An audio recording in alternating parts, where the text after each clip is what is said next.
While the East African coast had been fairly well populated for many centuries before the arrival of Islam, few societies had inhabited the Sahara Desert because its arid climate made it nearly impossible to farm. Though nomadic communities did conduct some trade across the Sahara, the volume of trade increased with the arrival of Muslim merchants in the 7th and 8th centuries. When empires such as Mali took over the area in the early 1200s, trade expanded dramatically. The Sahara Desert is immense, occupying 3.6 million square miles, about the same size as China.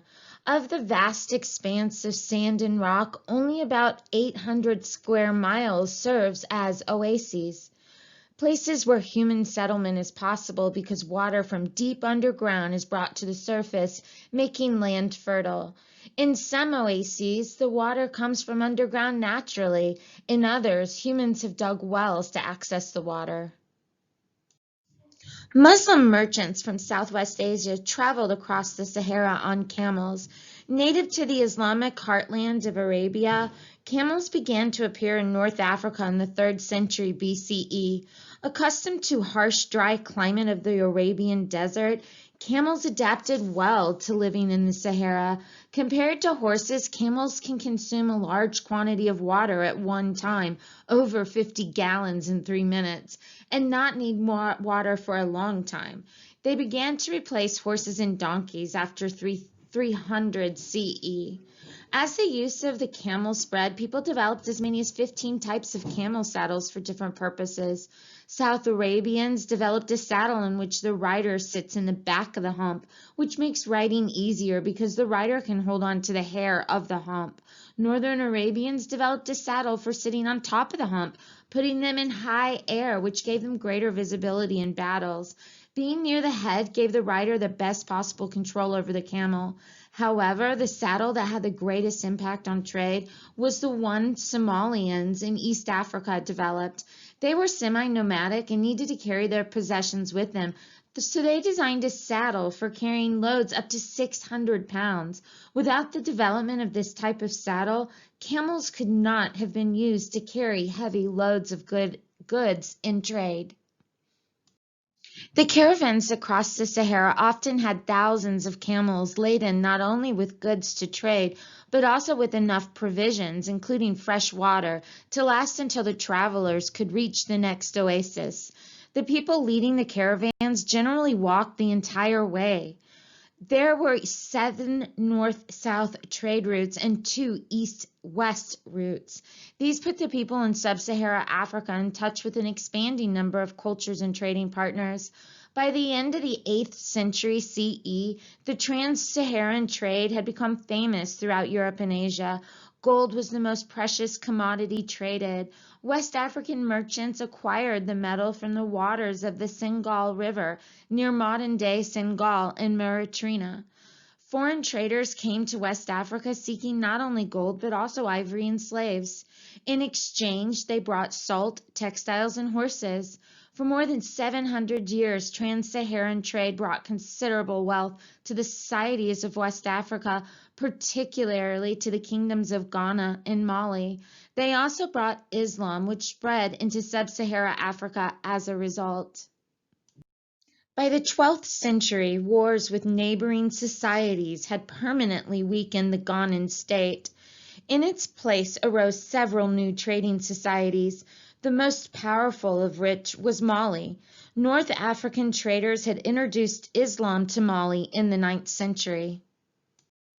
The government of Mali profited from the gold trade, but it also taxed nearly all other trade entering West Africa.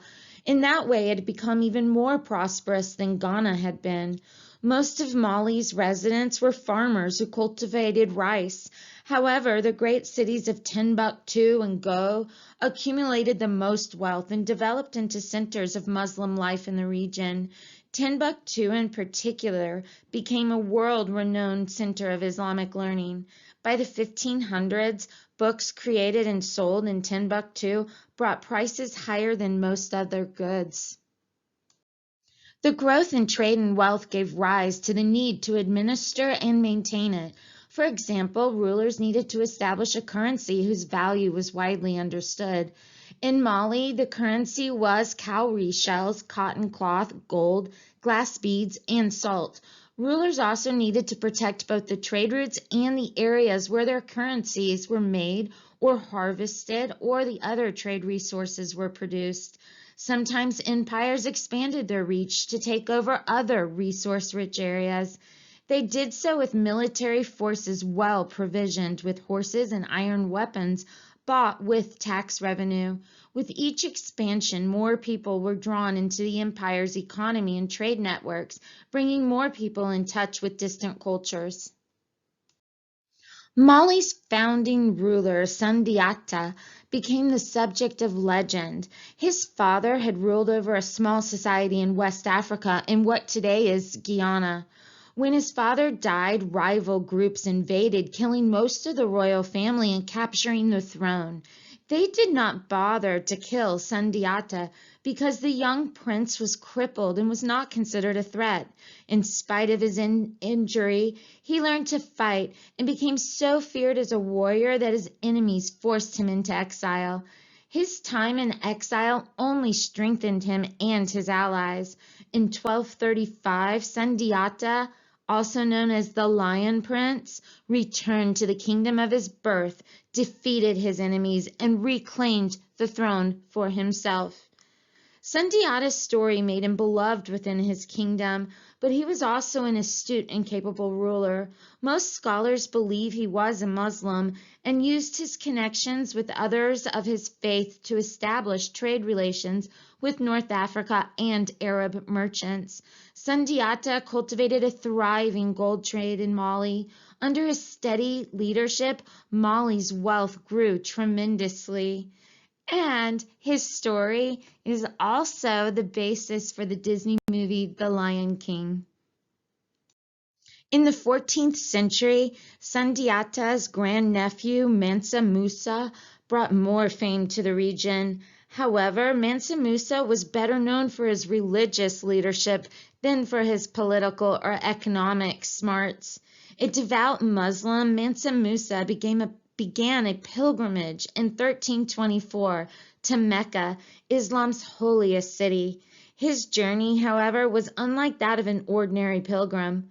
Mali's prosperity allowed him to take an extraordinarily extravagant caravan to Arabia, consisting of 100 camels, thousands of slaves and soldiers, and gold to distribute to all of the people who hosted him along his journey. His pilgrimage displayed Mali's wealth to the outside world. Mansa Musa's visit to Mecca deepened his devotion to Islam. Upon his return, he established religious schools in Timbuktu, built mosques in Muslim trading cities, and sponsored those who wanted to continue their religious studies elsewhere.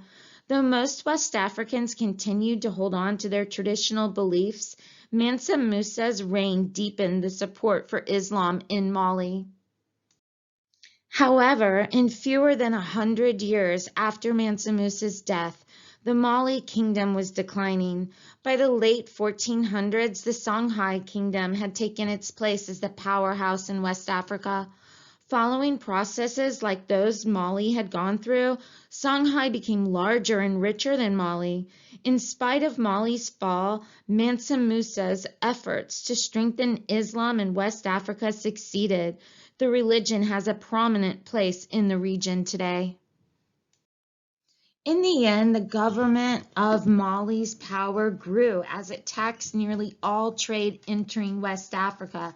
It was also incredibly resource rich, and the bigger the administration got, the more they were able to invest that money within their own society. The trans-Saharan trade followed a 7 north-south and 2 east-west routes. In East Africa, a large variety of imports and exports overlapped. Mansa Musa's reign deepened the support for Islam in Mali.